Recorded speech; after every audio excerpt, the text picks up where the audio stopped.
Hello, today I am again before you with the new pattern of your general English paper. तो पहले हम marks की भी बात करेंगे कि मार्क्स में भी थोड़ी थोड़ी चेंजेस आई हैं और मेन चेंज ये है कि जो आपको पहले हैंडराइटिंग के 5 मार्क्स मिलते थे वो इस बार जो आपके एग्जाम होने वाले हैं उसमें हैंडराइटिंग के मार्क्स नहीं हैं। पहला क्वेश्चन जो है रीडिंग स्किल्स में है, इसमें 2 कॉम्प्रिहेंशन के पैसेज जैसे पहले आते थे वैसे ही रहेंगे। पहला कॉम्प्रिहेंशन का पैसेज 10 मार्क्स का रहेगा और दूसरा कॉम्प्रिहेंशन का पैसेज है वो 6 मार्क्स का रहेगा, सेम वैसा ही है। उसके बाद सेकंड क्वेश्चन की हम बात करते हैं, प्रेसी का क्वेश्चन है, तो इसमें भी आपको एक पैराग्राफ दिया होगा और आपने उसकी प्रेसी बनानी होगी। ये 4 मार्क्स का ही पहले था, अब भी 4 मार्क्स का ही है। फिर आपका तीसरा क्वेश्चन जो है वो आपका लेटर का है, इसमें थोड़ी सी चेंज आई है। लेटर और एप्लीकेशन आपको जो भी आएगी वो पहले 5 मार्क्स की होती थी लेकिन अब ये 6 मार्क्स का हो गया है। और उसके बाद आपको जो न्यूज़पेपर हेडलाइन और ईमेल है वो पहले भी 3 मार्क्स की ही थी और वो अब भी 3 मार्क्स की रहेगी।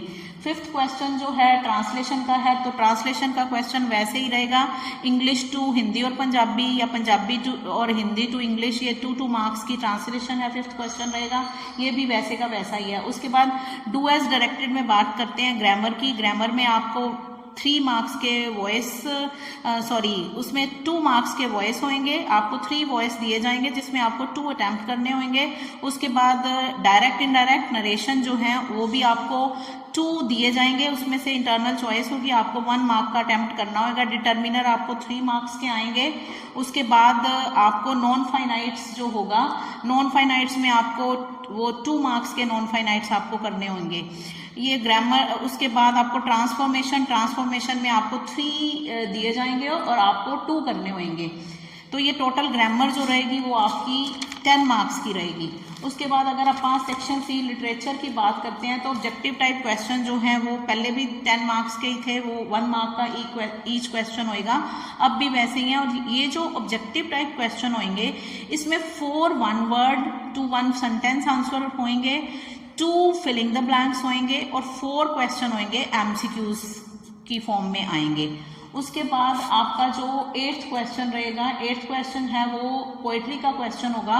पोएट्री में आपको 2 स्टैंजा दिए जाएंगे, कोई भी 2 पोएम्स के स्टैंजा दिए जाएंगे और आपको 1 अटेम्प्ट करना होगा। इसमें आपको 5 क्वेश्चन दिए जाएंगे और आपको 4 करने होंगे। अब एक इंटरनल चॉइस अब आने लग गई है एक क्वेश्चन की। उसके बाद आपको 2 पोएम्स के सेंट्रल आइडियाज दिए जाएंगे, इसका जो पार्ट बी है, और ये 3 मार्क्स का होगा और इसमें आपको 1 पोएम का जो सेंट्रल आइडिया है वो करना होगा।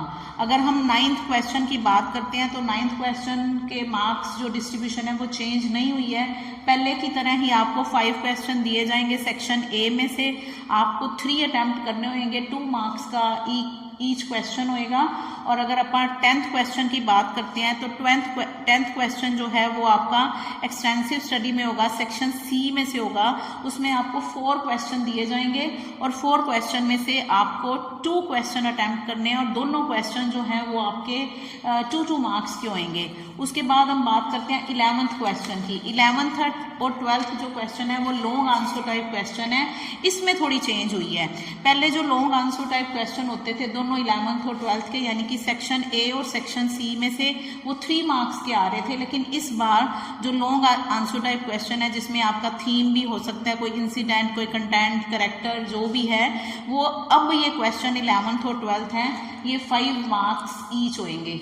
तो इस तरह से ये जो पूरा पेपर है ये 80 मार्क्स का आपका पेपर है। उसके बाद मैं आपको अपनी नेक्स्ट वीडियो में ये बताने वाली हूँ कि आपने किस तरह से पेपर अटेम्प्ट करना है कि आप बड़ी आसानी से इंग्लिश के पेपर में, जो थोड़े वीक स्टूडेंट्स भी हैं इंग्लिश में, वो भी जनरल इंग्लिश के पेपर में पास हो सकते हैं। इसके बाद फिर भी अगर आप कुछ पूछना चाहें तो आप पूछ सकते हैं। Thank you so much and all the best for your first term examination. Thank you.